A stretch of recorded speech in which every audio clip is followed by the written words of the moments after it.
Okay, hello everyone. मेरा नाम है आदर्श मौर्य। जैसा कि आप जानते हो कि मैं चीज़ों पे रिलेटेड प्रैक्टिकल इंफॉर्मेशन जो मुझे कलेक्टेड है, मैं उसका एक्सप्लेन करने का, आपको बताने का, आपको गाइड करने का ट्राई करता हूँ, क्योंकि मेरा अल्टीमेट मिशन एक ऐसी कम्युनिटी बनाने की है जहाँ पे मैं अपनी बातों को रख पाऊँ, जो हमारी बातों को समझे और एट द एंड एक बेटर सोसाइटी का फॉर्मेशन हो।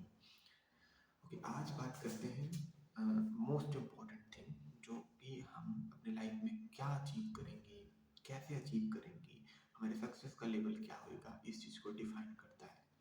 वो है हमारा एटीट्यूड। जी हाँ, attitude.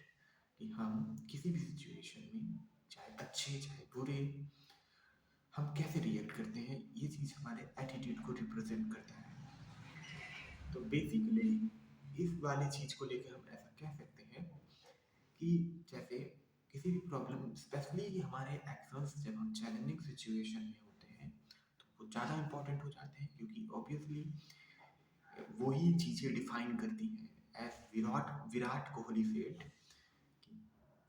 Failure is the most important part of life, because failure से हमें बहुत कुछ सीखने को मिलता है।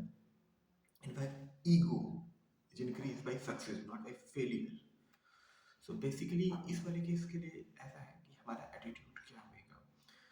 एक कोटेशन मैंने पढ़ा था कि हमारा माइंडसेट ऐसा होना चाहिए कि मुझे जो आता है वो मैं कर लूँगा, और जो मुझे नहीं आता वो मैं सीख लूँगा।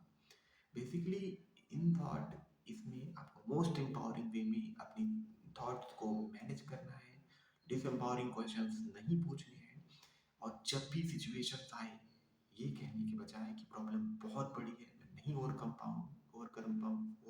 हो पाऊंगा, आपको ये कहना है कि प्रॉब्लम बस एक चैलेंजिंग सिचुएशन है। और जैसा कि हम सबको पता है, लाइफ में challenges and ups and downs तो आते ही रहते हैं। अगर एक सिचुएशन चैलेंजिंग है, कुछ टाइम बाद वो शायद नॉर्मल हो जाए। इन सब के बीच में मोस्ट इम्पॉर्टेंट थिंग ये होता है कि जो आप डिसाइड करते हो, या आपको एग्जैक्टली क्या करना है, आज क्या करना है, इनफैक्ट अभी क्या करना है, to resolve your tomorrow, to use your today. That is the quotation, है ना। और नेपोलियन का एक कोटेशन है कि कभी भी राइट टाइम का सही होने का वेट मत करो। इट इज ओके, जो भी आपके पास है, जहाँ भी आप हो, जैसे भी हो, आप शुरू करो। बाद के रास्ते में आपको बेटर हथियार मिल जाएंगे, you will get better task, better equipment, better people, better knowledge. Most important thing is what is your attitude. Attitude और माइंडसेट, ऐसे एटीट्यूड एक माइंडसेट और बिलीफ का कॉम्बिनेशन है। किसी एक दिन में हम इन दोनों टॉपिक्स पे भी, माइंडसेट और बिलीफ पे भी डिटेल में बात करेंगे, क्योंकि ये एक फाउंडेशन है। तो बेसिकली माइंड एटीट्यूड की, जैसे हम क्वेश्चंस पूछते हैं, कुछ भी प्रॉब्लमेटिक होता है, हम खुद से ये, हम नर्वस क्यों होते हैं? हम नर्वस इसलिए होते हैं कि हम कहीं ना कहीं अपने आप से डिसएम्पावरिंग क्वेश्चन पूछ रहे होते हैं कि अब फेल हो गया तो मैं क्या करूँगा, अब ये हो गया, अब मैं इस प्रॉब्लम में हूँ, बहुत प्रॉब्लम्स हैं। देखिए, प्रॉब्लम तो नो डाउट होते ही हैं, बट ये एक सॉर्ट ऑफ फोकसिंग चीज होता है कि हम चीज़ों पे फोकस कहाँ कर रहे हैं। अगर हमारा फोकस इस डायरेक्शन में है, ये प्रॉब्लम्स क्या है, तो नो डाउट माइंड एक ऐसे मशीन की तरह काम करेगा जो हमें हर क्वेश्चन का सोल्यूशन देने का ट्राई करता है। वो सोल्यूशंस कई बार रियल होते हैं, कई बार नहीं भी होते, बट वो सोल्यूशन देगा। और सोल्यूशन देने का रीज़न ये होता है कि हम माइंड में, हमें ऐसा इसलिए चाहिए होता है कि हम अपने आप को सेफ फील कर पाए। तो बेसिकली क्वेश्चन हम जैसे पूछते हैं, हमें वैसे आंसर मिलते हैं। इंस्टेड आप पूछने की प्रॉब्लम्स कितनी बड़ी है, अब मेरा, मैं तो बर्बाद हो गया, कुछ नहीं होगा, फेल हो गया, आपको ये पूछना चाहिए कि ठीक है, इट्स ओके। पहले तो आप एक्सेप्ट करो, ऊपर से फिर ये पूछो कि अब ठीक है, यहाँ से बेटर कैसे कर सकते हैं, चीज़ों को अब यहाँ से कैसे सुधार सकते हैं।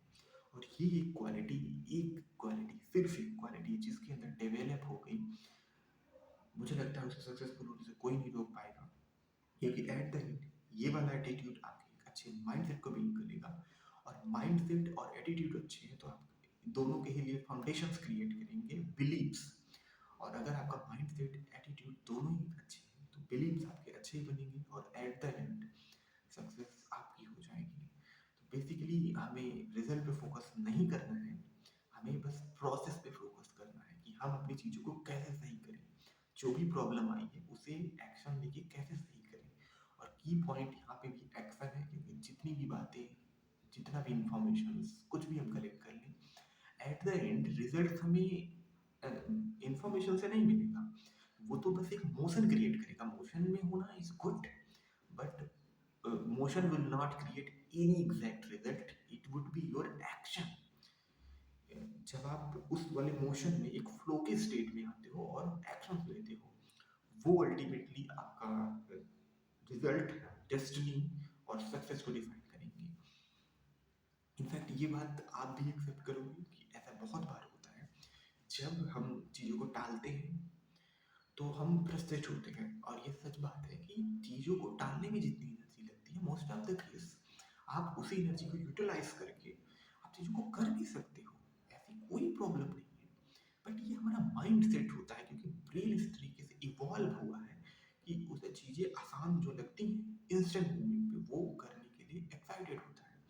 क्योंकि गुड हैबिट्स, जो थिंग्स जो रियल में वैल्यूएबल है, उन्हें करने में एफर्ट लगते हैं, और ब्रेन एनर्जी बचाने के लिए एफर्ट्स को हमेशा अवॉइड करता है। तो आपको इस चीज़ के लिए हमेशा श्योर रहना है कि आप सबकॉन्शियसली वो चीज़ें ना कर रहे हो कि जो जिनका रिजल्ट आपको अभी मिल रहा है प्लेजर के तौर पे, लेकिन वो लॉन्ग टर्म में बहुत प्रॉब्लमेटिक हो। इनफैक्ट आपको वही चीज़ें करनी चाहिए जो लॉन्ग टर्म के पर्सपेक्टिव से अच्छी हो, भले ही वो इस टाइम पेनफुल हो, क्योंकि यही एक रियल मीनिंगफुल रिजल्ट क्रिएट करेगा और आपको एक बेहतर इंसान बनाएगा। एक बेहतर इंसान से एक बेहतर सोसाइटी बनती है, एक बेहतर सोसाइटी से एक बेहतर समाज बनता है, और समाज से एक देश का निर्माण होता है। और मुझे लगता है कि इससे ये हमारा रियल नेशनलिज्म है, और यही हमारा अपना मेन पर्पज है।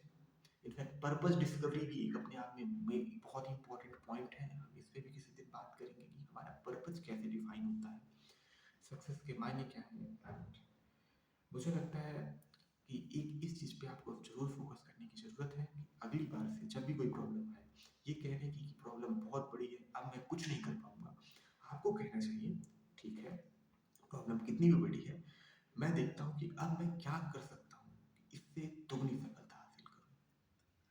ये चीज़ आपको कहीं ना कहीं बहुत डिफाइन करेगी। इनफैक्ट मैं आपके लिए, अपने वीडियो लंबी हो रही है, एक कोटेशन के साथ खत्म करना चाहूँगा कि देखिए, कई बार accepting your limitation will give you enough time and focus to do things which are in your capability। बहुत बारी ऐसे प्रॉब्लम्स, मिस्टेक्स हम कर देते हैं जो सही हो सकती हैं, बहुत बारी नहीं। इम्पॉर्टेंट थिंग है कि उसे एक्सेप्ट करो, एक्नॉलेज करो और फॉरगिव इट। अपने आप को भी फॉरगिव करो, माफ करो और आगे बढ़ जाओ। इस मिस्टेक्स को दोबारा रिपीट मत करो और उन्हीं चीज़ों पे फोकस करो जो आपकी कंट्रोलेबल है। पास्ट मिस्टेक्स से आपका फ्यूचर डिफाइन नहीं होता है, ये भी एक तरीके का एटीट्यूड है।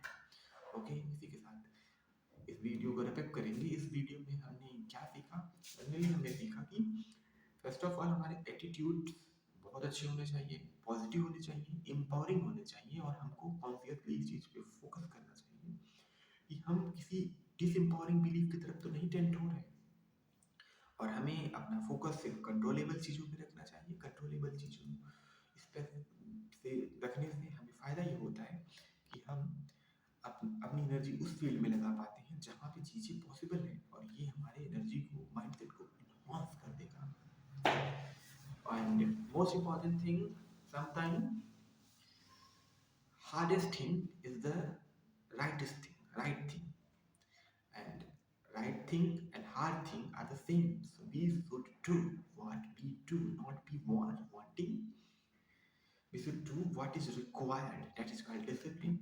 Okay, everyone. Hope so कि आज आपको बहुत कुछ सीखने को मिला होगा। अभी के लिए इस चीज़ को यहीं पे रैप अप करते हैं। See you in next video. तब तक के लिए खुश रहें, हंसते रहें और मेहनत करते रहें।